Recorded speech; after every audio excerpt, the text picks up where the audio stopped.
Selamat siang Tribuners, jumpa lagi bersama dengan saya Mutiara dalam tayangan Berita Selebritis. Kami akan menyajikan informasi menarik dan terupdate seputar selebritis tanah air untuk Anda. Dan inilah Berita Selebritis selengkapnya. Demi mirip Lisa Blackpink, biaya operasi Lucinta Luna seharga 3 kerbau. Pemain film dan selebgram Lucinta Luna dikabarkan melakukan operasi plastik pada wajahnya supaya terlihat semakin cantik dan bersinar. Operasi plastik itu dilakukan Lucinta Luna supaya wajahnya mirip dengan Lisa Blackpink, personil girl band ternama dunia Blackpink. Operasi plastik itu dilakukan Lucinta Luna supaya wajahnya terlihat cerah setiap kali tampil di depan publik. Lucinta Luna senang melihat hasil dari operasi plastiknya.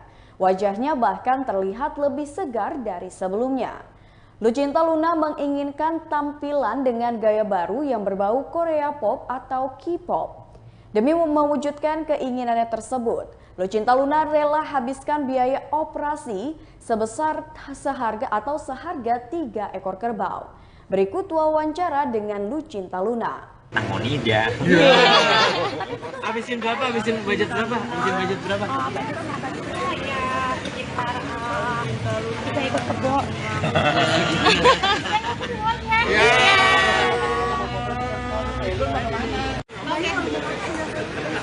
Kanannya sekali Kak, yap.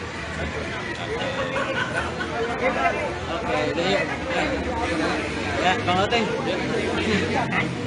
Halo Nak, wawancara dikit. Itu kan lagi rame tuh yang soal operasi katanya. Wajah baru bisa cerita. Di hari raya nanti kan kalian semua pada mempunyai baju baru. Kalau Ratu Keabadian sekarang udah main baju Luna ya. Sekarang aku udah mempunyai kepala baru dengan gaya baru, yang baru ya. Kalian bisa lihat kan tuh, udah seperti tampak 10 lebih muda lagi kan. Alasannya kenapa sih harus berubah kepala baru?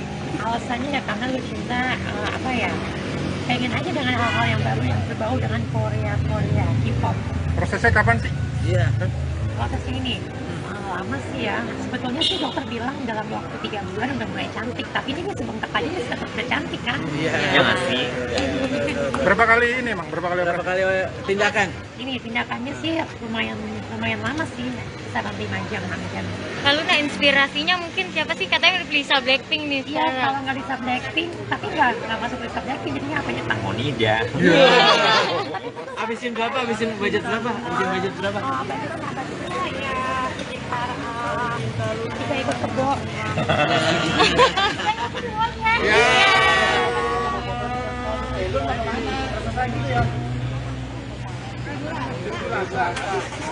30 menit bisa nih.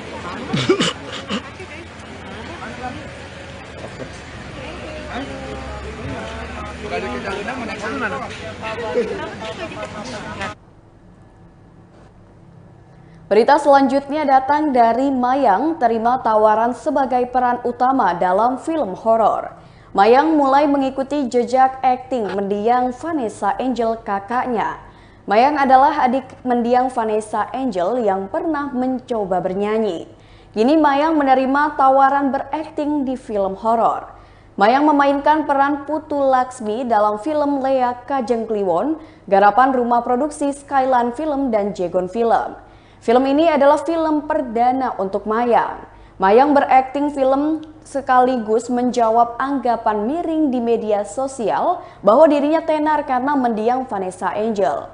Mayang mulai dikenal setelah Vanessa Angel meninggal dunia. Ia juga ingin menyalurkan dan menunjukkan bakatnya di dunia entertainment tanah air. Berikut wawancara dengan Mayang. Apa ya?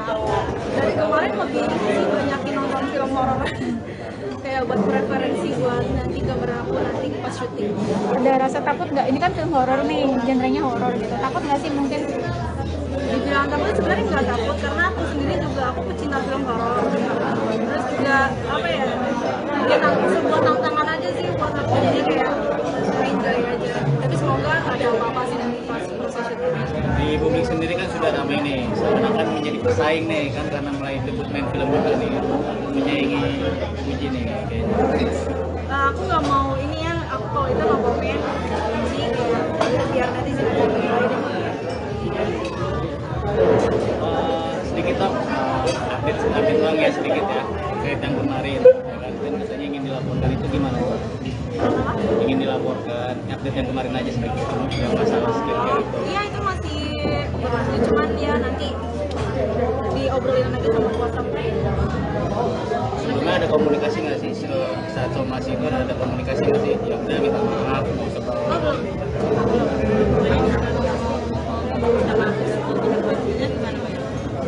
Nanti ada minta maaf ya.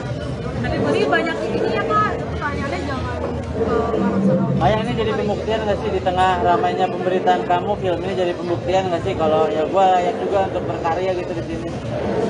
Iya, itu juga salah satunya kayak ya udah aku di sini juga sekalian menyalurkan bakat aku, ya aku akan menunjukkan bakat aku semaksimal mungkin, ya doain aja semoga aku bisa maksudnya nanti proses syutingnya lancar, gak ada hambatan. Tapi ini sebagai langkahnya Mayang itu untuk ikutin jejak kakak gitu, dulu kan disebut sebagai Ratu FTV juga ya, ini juga Mayang. Kembali jalani sidang, Olla Ramlan dan Alvar kompak tak hadir. Pasangan artis Olla Ramlan dan Alvar Hutapea kembali menjalani sidang perceraian.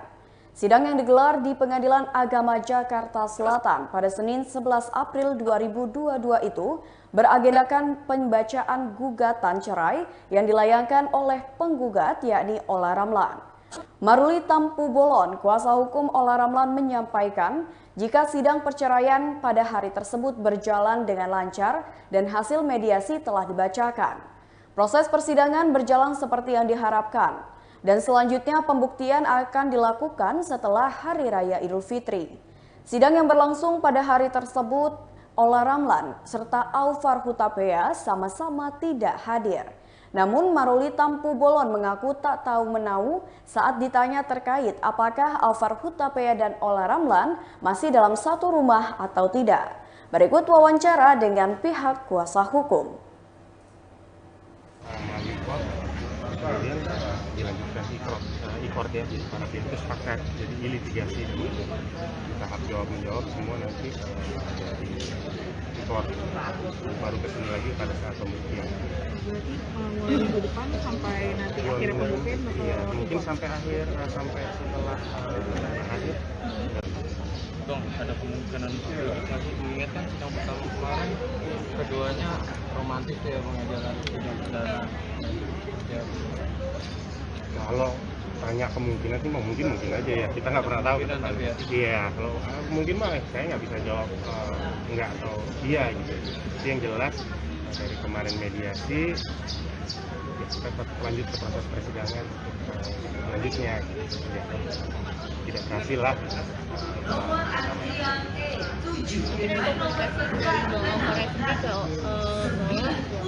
Nggak ada masalah sih Mbak, dari awal apa namanya ya itu dia semua ya ini semua coba sebaik mungkin jalan. Tapi masih satu rumah nggak sih semenjak kemarin kan mediasi terus gagal? Masih satu rumah nggak? Pribadi silahkan ke Alvar sama Allah sendiri. Nah, masuk ke situ. Tapi ada omongan bakal ada pembagian harta gono gini kan? Yang kami tahu dari Pak Hukum sih ada.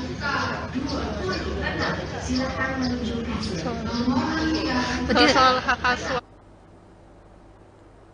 Berita selanjutnya datang dari sidang perceraian Dodi Sudrajat dan Puput diputus secara fair stake. Dodi Sudrajat dan Puput resmi dinyatakan cerai secara fair stake oleh Majelis Hakim Pengadilan Agama Jakarta Pusat pada Senin 11 April 2022 lalu. Selain menggugat cerai Dodi Sudrajat, Puput kabarnya juga meminta nafkah senilai 10 juta rupiah per bulannya dari ayah mendiang Vanessa Angel tersebut. Dalam sidang putusan tersebut, Majelis Hakim juga mengabulkan gugatan hak asuh anak yang jatuh ke tangan Puput. Gugatan cerai hingga hak asuh anak dikabulkan pengadilan.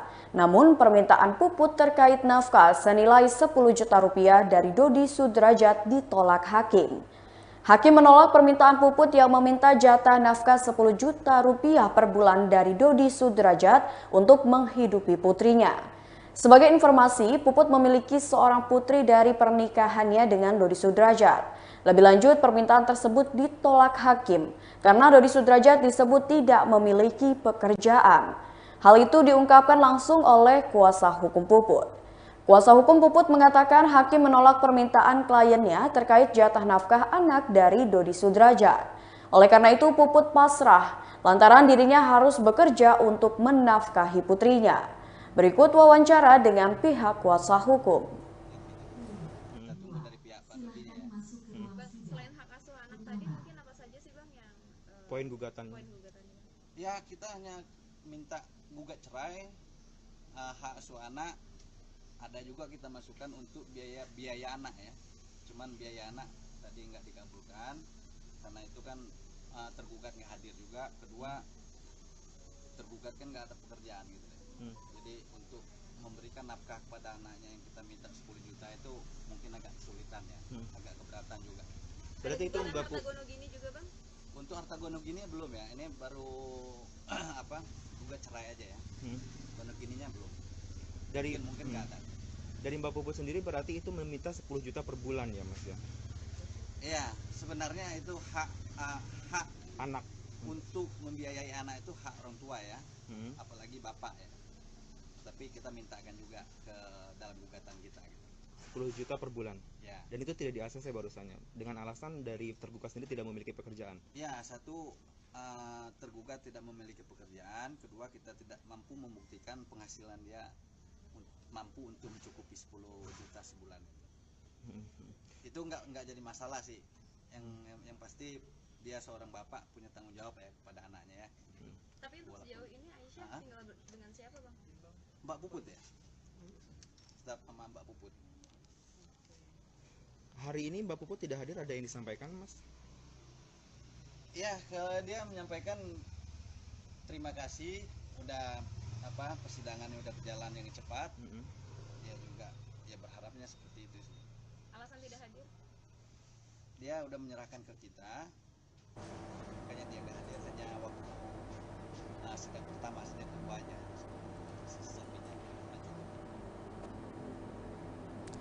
Berita selanjutnya datang dari pedangdut Intan Ratnajuwita, akui sempat depresi usai bercerai. Pedangdut Intan Ratnajuwita mengaku depresi setelah bercerai dengan YouTuber Maeli di Pengadilan Agama Batam. Intan Ratnajuwita bahkan sempat tidak berdaya hingga linglung setiap kali bepergian keluar rumah usai menyandang status janda. Intan Ratnajuwita tidak menyangka perceraian tersebut membuat hidupnya terpuruk. Beruntung Intan Ratnajuwita kemudian ditolong sejumlah orang. Untuk menghilangkan rasa depresinya setelah diusir hingga ditinggalkan begitu saja oleh Maeli, Intan Ratnajuwita banyak berdoa dan melakukan ibadah sholat. Intan Ratnajuwita mendekatkan dirinya kepada Allah yang terus memberikannya kekuatan lahir dan batin. Perlahan Intan Ratnajuwita mencoba hingga berhasil bangkit dari kegagalannya membangun pernikahannya itu. Berikut wawancara dengan Intan Ratna. Ramadan kemarin sempat jualan kelapa muda. Ini Ramadan tahun ini ngapain nih Mbak nih? Yang kali ini jualan tante muda. Jualan apa gitu ya? Wah, sempat jualan baju ya? Sempat jualan baju ya? Ya, dulu masih di pinggir jalan ngobrol. Sekarang alhamdulillah aku udah buka butik, ada butik online juga. Terus aku udah kalau udah dikasih rezeki ngapain kita harus stuck di situ-situ aja. Jadi aku nggak jual kelapa lagi. Aku fokus ke jual baju lebaran kan gitu. Sekalian aku ada tawaran film juga, nyanyi juga masih, endorsement masih. Itu nggak, saat itu kenapa pilihannya ke kelapa muda dan Mbak Intan ini nggak malu tanda kutip itu loh? Iya, kan lagi bulan puasa Ramadan, jadi kan orang pasti haus, identik dengan kelapa muda gitu ya. Jadi aku ya udah jual kelapa muda deh gini gitu. Terus aku ada karyawan laki-laki juga satu yang bisa bantuin, masih honornya murah-murah gitu kan. Terus waktu itu dia balik, ya udah aku sendiri yang potong gitu. Apa namanya? Nggak maksudnya dropnya tuh sejauh mana sampai Seperti apa ya gitu, kayak apa gitu loh Mbak? Drop banget masa itu. Kalau sekarang Sampai ini nggak aku- mau keluar rumah, jangan-jangan nggak Iya. mau syuting, nggak mau terima tawaran kerjaan. Ini kan sekarang bulan puasa, kemarin juga bulan puasa. Jadi kalau aku ingat bulan puasa kemarin tuh, Ah. keinget flashback tuh, ya ampun sampai susahnya gue dulu. Sekarang udah alhamdulillah banget gitu. Susahnya seperti apa tuh? Susahnya sampai aku tuh dapat uang 20.000 orang belanja kelapa muda tuh, yes bisa makan gitu Oke. loh. Terus tabungannya ngumpulin uang gitu, sampai aku tuh nggak bisa balik kampung gitu. Berapa sih tiket dari Jakarta ke Batam? 500.000 gitu kan. Cuma mikir ntar ngasih THR nggak dikasih gimana, mending aku uang untuk transportasi dan lain-lainnya aku kasih untuk THR gitu. Jadi banyak pengiritan banget kalau kemarin tuh megang uang tuh dulu Disayang-sayang ya, duit ya. aduh pokoknya parah banget deh, sampai nggak, memang tipis banget gitu. Megang uang kayaknya 500.000 deh, itu udah gede banget gue dulu. Tapi waktu pas sebelum jualan kelapa itu megang duit berapa tuh Mbak? Sampai akhirnya mikir nih atau muter otak. Pikir udah jadi istri, udah deh gue aja deh yang nafkahi gitu kan. Ya udah aku ikutin. Terus waktu itu aku juga jualan baju gitu kan. Terus aku berhenti juga karena kan pindah nih dari Batam ke Jakarta.